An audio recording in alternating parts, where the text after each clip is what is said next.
Hi YouTube, Watchify here with another video. For this video I'm going to do a rundown of my current collection of watches that are not Seikos. The majority of my watches are Seikos, but I do have other Japanese brands in the collection like Casio, Orient, and Citizen. I'll try to keep the video as short as possible, but I'll explain why I added the watch to the collection, my current thoughts on the watch, and how often I wear it. I'll also be going over these in order of my personal ranking.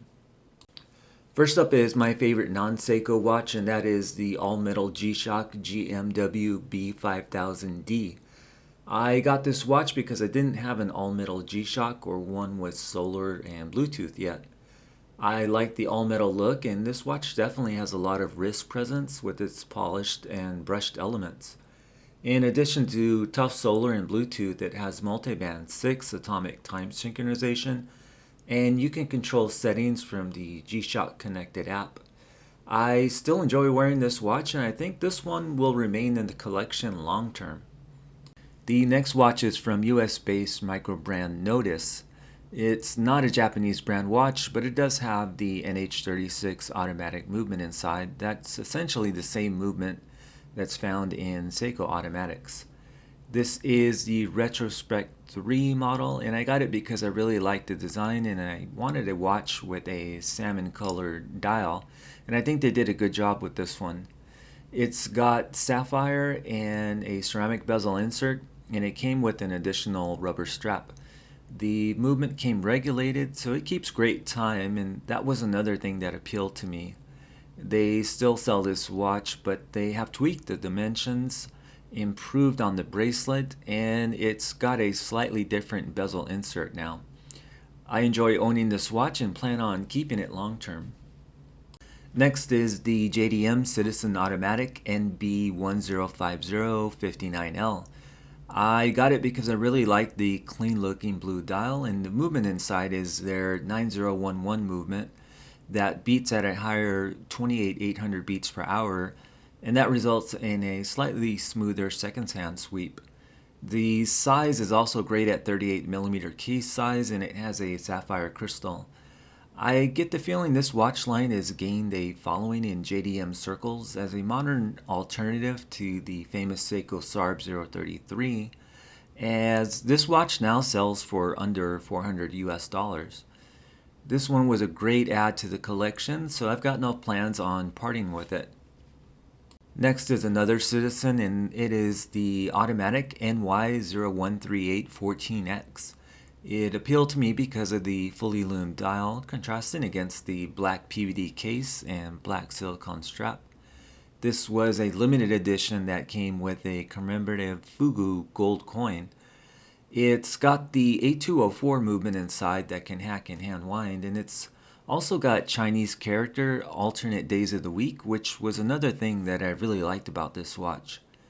I also like the handset design that Citizen uses with their ProMaster divers.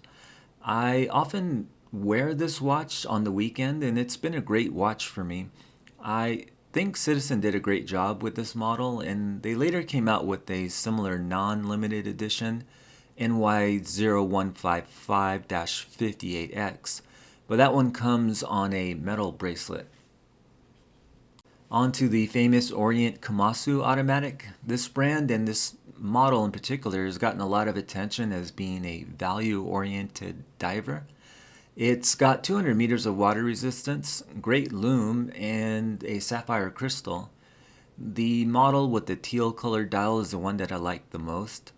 I upgraded the bracelet to a Strapco Jubilee style, and I think they go well together as the watch comes across as a rather dressy or refined diver. I don't wear this watch as much as I'd like, and I have thought about selling it in the past to make room for another watch perhaps. Next is another Citizen, and that's the well-known Nighthawk with its solar EcoDrive quartz movement. I got this watch early on in my collecting, and I've held on to it because I just like the way it looks on wrist. It came with a really good bracelet considering the price. You can see that the dial's pretty crowded with all the markers and indicators that you can use to make calculations and conversions with its inner rotating bezel.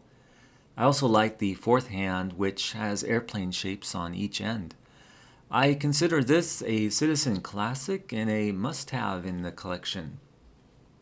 Next is another G-Shock, and that is the Blue Metal Case GMW B5000D.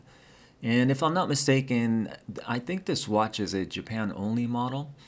Like the all-metal G-Shock I mentioned earlier, this one has tough solar, Bluetooth, and multiband 6.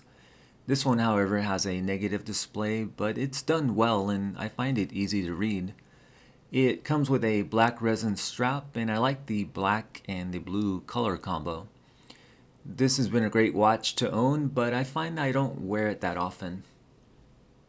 On to the Sugus brand Chinese Air Force homage watch. I got this one as a gift, so I've got no plans on ever parting with it. It has a seagull column wheel chronograph movement inside, and that's why I was interested in this watch. This one is 40 millimeters in case size, and I think that's a good size for this watch. It's got a sapphire crystal, and it came on a NATO strap that I've replaced with this aftermarket strap.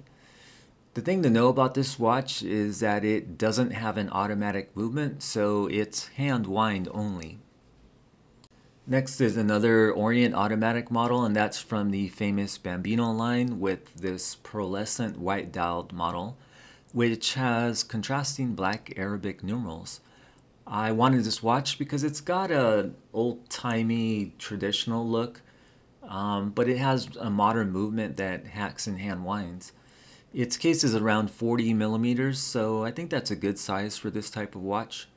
These Bambinos are famously inexpensive and usually sell for well below $200. The leather strap it comes with goes well with the watch, and I do enjoy wearing it.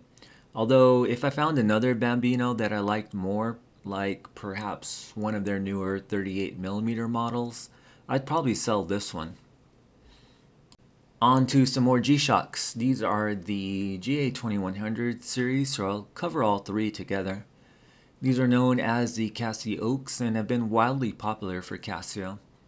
The dark blue one is the latest edition, and it actually has solar and Bluetooth, which was a nice update to the line. The gray one is one that I got when it first came out, as I just like the colorway and how it has a positive LCD display. This other one was originally the transparent version, but I transplanted the movement into this rose gold aftermarket case and bracelet. These watches are just do-it-all type of watches that are relatively inexpensive. Casio keeps coming out with new variants and colors for this line, and as of right now, I plan on keeping these three as I still enjoy wearing them, although I've thought about selling the gray one in the past. Next is another G-Shock that has sort of developed into my weekend beater watch, as they say. It's the GMW 5610 UBC, and it's a Japan model that comes on a combi style bracelet, which is mainly why I wanted to buy it. It has tough solar and multiband 6, but no Bluetooth. I like the all black look, but the negative display on this watch was poorly done in my opinion. I don't even keep this watch in my watch case because I grab it so often, and I'll many times wear this watch if I'm working outdoors or on my yard. Since it synchronizes time every night, I also use this watch to set my other automatic watches to. On to another G-Shock 5600 series, but with a bit of an unusual design. I got this one from a seller overseas, and it's got a cool looking gold circuitry pattern on the case, dial, and strap. It's a basic 5600 movement, so no solar or Bluetooth, and it's interesting that it has a carbon core guard, which I don't think is common for 5600s. I think this one was an impulse buy, and this isn't a watch that I wear very often, so I do see myself selling it one day. Up next is the final Citizen in the collection, and one that I got simply because I wanted to have a gold colored watch. It's from their Corso Eco Drive line, and it's the one with a champagne colored dial. It is a good looking watch for sure, but I find I don't wear it that often.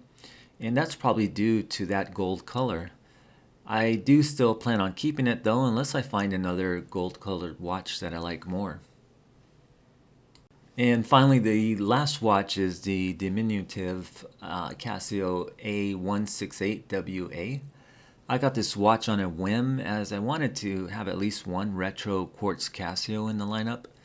These are super inexpensive, so I thought, why not? It's only got 30 meters of water resistance, and it's rather small at 32 millimeters case size. The bracelet isn't very good either, and I find I don't wear it that often, but I do still enjoy owning the watch, so I'll just probably keep it long term. That's going to wrap it up. I hope you found the video interesting, and if you did, feel free to leave a like, comment, or even consider subscribing. Of course, I wanted to thank you for watching, and hopefully I'll see you in another video.